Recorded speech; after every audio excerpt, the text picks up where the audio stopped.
At Sierra, discover great deals on top brand workout gear, like high-quality bikes, which might lead to another discovery.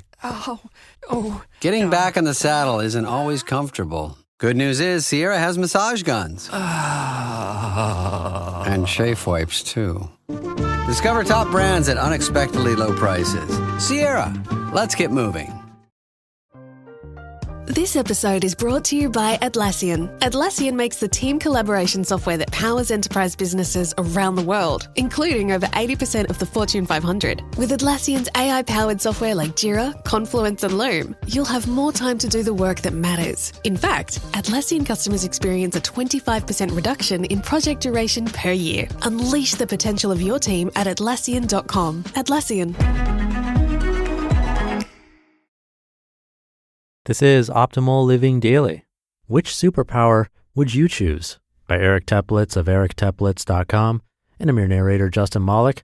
This is where I share one article a day with permission from the authors to help both of us find more happiness, be more productive, and more. So without further ado, let's get right to today's post and start optimizing your life. Which superpower would you choose?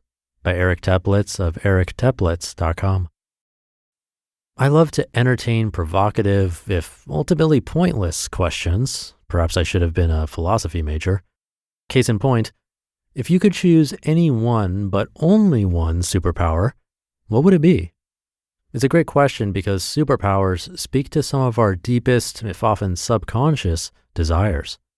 Part of everyday human experience inevitably involves brushing up against our own limitations, real or perceived. But superpowers, by definition, allow for the glorious possibility of easily transcending those things about which we tend to feel the most powerless. It makes sense that superheroes have such wide appeal among youngsters whose limitations are, at least in some ways, more overt. But superhero stories clearly resonate with adults too. So which superpower would you choose if you could? Some common answers to this question include, number 1, to be invisible at will. This would allow you to sneak into, say, a very high-priced concert or some exclusive event for free anytime you want. Moreover, it would allow you to hear what is said or watch what is done by anyone behind closed doors. Be careful what you wish for.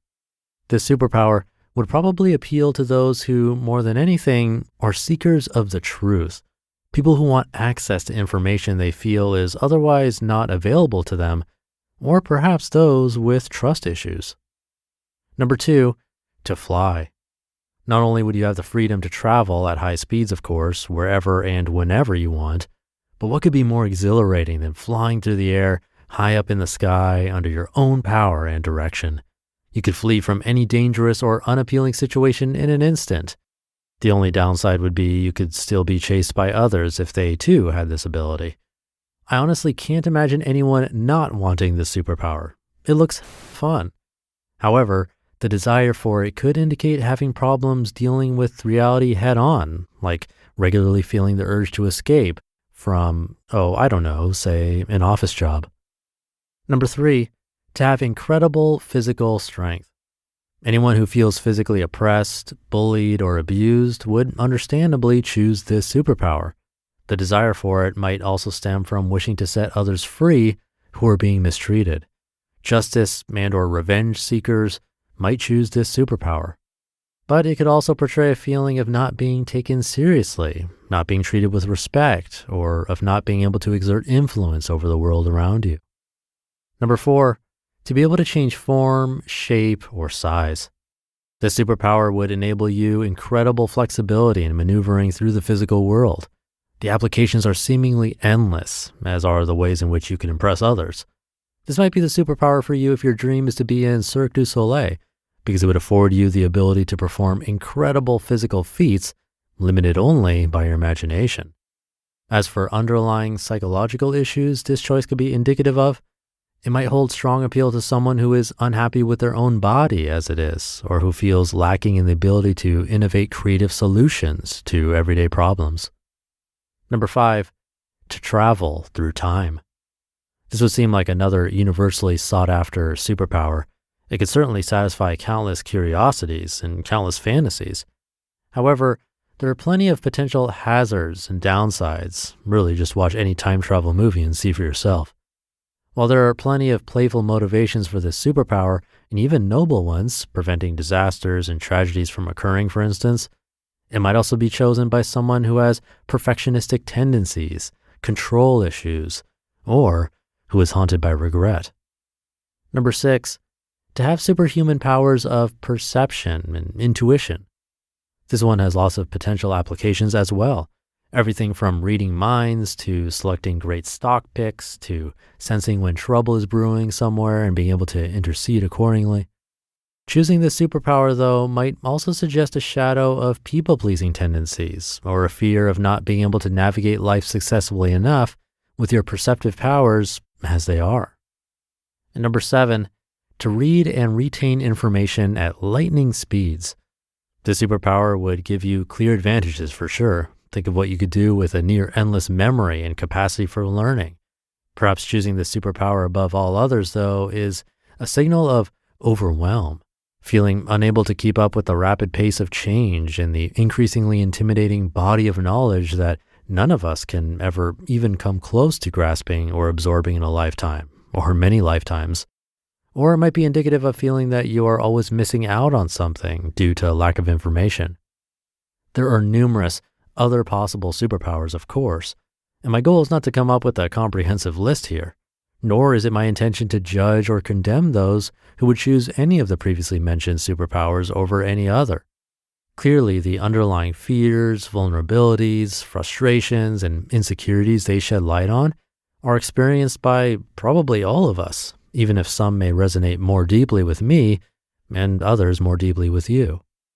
Bottom line, who doesn't want to feel more powerful, more in control, more capable, or more extraordinary? While I'm sure I'd very much enjoy the opportunity to sample any or all of the mentioned superpowers, none of them would actually be my first choice. My answer to the superpower question. You may have noticed that in all superhero stories, the heroes, regardless of their powers, are still plagued, if not downright haunted and tormented, by deep psychological scars. They have to be, really, because this is what makes the characters compelling and relatable. Apparently, none of the previously mentioned superpowers is enough to fully compensate for mental anguish or turmoil. That is why, in my estimation, the ultimate superpower is this: the ability to find contentment regardless of circumstances. Imagine if you could transcend your pain or suffering at any given moment, no matter what the situation, simply by applying skillful thought and or behavior. It looks something like this. Rather than dwell on the downside of any given situation, you could immediately home in on a positive opportunity therein and leverage things to your and other people's advantage. Rather than curse your circumstances, we often do this over the most minor inconveniences, you would feel genuine appreciation for them and be able to accept them completely as is. Rather than have things outside of your control determine your mood, degree of happiness, or sense of satisfaction with life, you could determine these things for yourself through a simple but masterful adjustment in attitude and perspective. And rather than resign yourself to feeling helpless, ineffectual, inadequate, or despondent, you'd be filled with curiosity, awe, gratitude, and delight for the endless number of wonderful possibilities that your superpower allows you to tune into. This is not to say you'd become a mindless, complacent, naive, and sufferable fool. Quite the opposite.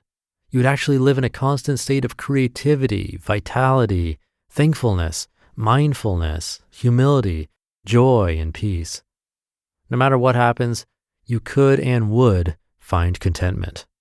Now that is a superpower worth having, or as a mere mortal worth pursuing, even if contented man would hardly make for great bank at the box office.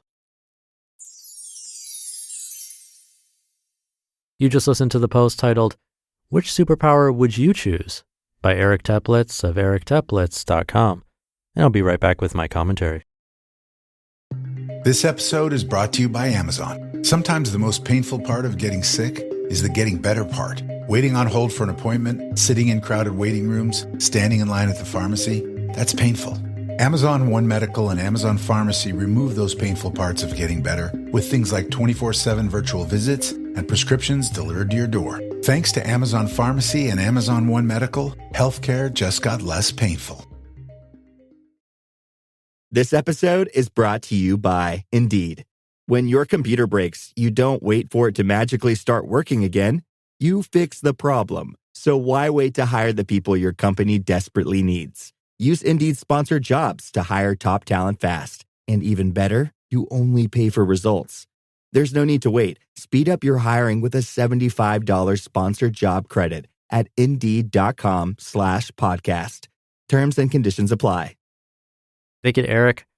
Another unique post. I definitely found it relatable because when I was a bit younger, invisibility was always up there for me as a really cool superpower that I'd want to have. And for me, I could see the quote unquote psychological issues being pretty relevant, that I would want to know the truth and find all the answers, but there might be some lack of trust there as well. And now when I have a dream where I realize that I'm dreaming and in that moment can decide to do pretty much anything I want to do, most of the time I choose to fly. I don't choose to be invisible. It sounds kind of boring in the moment. Instead, I want to take off, fly around, and feel that sense of freedom that we never get to experience in the waking world. One that you can't even get jumping out of a plane because you can actually control your flying. And I'm no psychologist, and whether or not that's something related to what he said about wanting to escape, I don't know. It's possible, but definitely another one that has always stood out to me. And while the ending of this blog post might sound a little cheesy, I really like the message here because while it sounds like a superpower, we all have the ability with a bit of mind training to find the best in situations, to be grateful even in not the best situations. And when seen in this light, it really does sound amazing. And much of it, not all of it, is in our control. Generally on a day-to-day basis, we can choose our reaction to life's events. It just takes consistent practice. Hopefully something you're getting by listening to this show. So with that, thank you for being here. Have a great rest of your day, and I'll see you back here for the Thursday show tomorrow, where your optimal life awaits.